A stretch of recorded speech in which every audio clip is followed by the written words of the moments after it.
YSRCP के रियासती तर्जुमान राजमुलु शिव प्रसाद रेड्डी ने इल्जाम आयद किया है कि रियासती हुकूमत सनतों और सरमायाकारों को हिरासा कर रही। उन्होंने दावा किया कि कड़पा जिले में वाक़े भारतीय सीमेंट फैक्ट्री को निशाना बनाया जा रहा और खाम माल की सप्लाई रोककर पैदावार मुतासिर की जा रही। उनके मुताबिक इससे न सिर्फ कंपनी बल्कि वहां काम करने वाले मजदूर भी मुतासिर हो रहे हैं।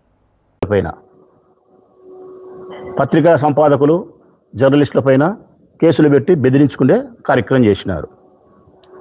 దీని తర్వాత వాళ్ళు నెక్స్ట్ చేసినది ఏంటంటే వాళ్ళ పాలన కొనసాగించినది ఏంటంటే నిందారోపణలు జగన్మోహన్ రెడ్డి గారి పైన. అంటే ఉదాహరణకు ఎట్లాంటిదంటే తిరుపతి లడ్డు, గొడ్డలి, విజయవాడ బోటు ఈ చేసిన పాలన. దీని తర్వాత వాళ్ళు చేసినది ఏంటంటే కదా దీని తర్వాత క్రెడిట్ చోరీ అయిపోయిన తర్వాత ఇప్పుడు ఎక్కడికి వచ్చినారు, ప్రస్తుతం యాడికి వచ్చింది ఈ పాలన అంటే కన్నా పరిశ్రమల పైన కూడా రెడ్ బుక్ రాజ్యాంగం నడిచే కాడికి వచ్చింది.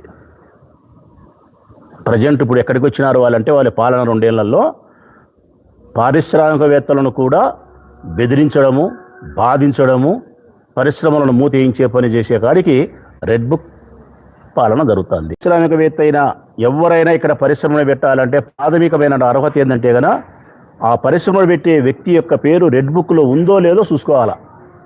తర్వాత రెండో ఫైనల్ ఎగ్జామ్ ఏంటంటే కన్నా ఆ పరిశ్రమకు సంబంధించిన పారిశ్రామికవేత్తలు ఎవరైనా సరే పరిశ్రమను స్థాపించాలంటే స్థానికంగా ఉండబడిన ఆ ప్రాంతంలో ఉండబడిన కూటమి యొక్క పాలకులకు, ఎమ్మెల్యేలకు, మంత్రులకు, నారా లోకేష్ గారికి, చంద్రబాబు నాయుడు గారికి వారి స్థాయిని బట్టి కప్పం కట్టాల, కమిషన్ ఇవ్వాల, కాంట్రాక్టు వర్కులు ఇవ్వాల. లేదనుకో